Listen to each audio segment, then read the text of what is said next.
siri ya mafanikio kuwaona kwamba Waislamu wako katika manhaji iliyokuwa sahihi.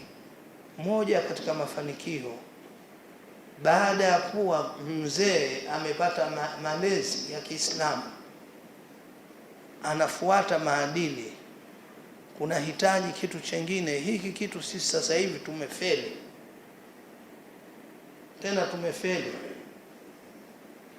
Wasiokuwa sisi wanaandaa vituo maalumu kwa kubadilisha kitu ambacho sisi ilikuwa tukifanye, lakini sisi tumefeli. Tumefeli wapi? Tumefeli janibu tarbia, sehemu ya malezi. Sehemu ya malezi watoto wetu wengi wanatushinda, ingawa Allah subhanahu wa ta'ala anasema alhamdulillahi rabbil alamin,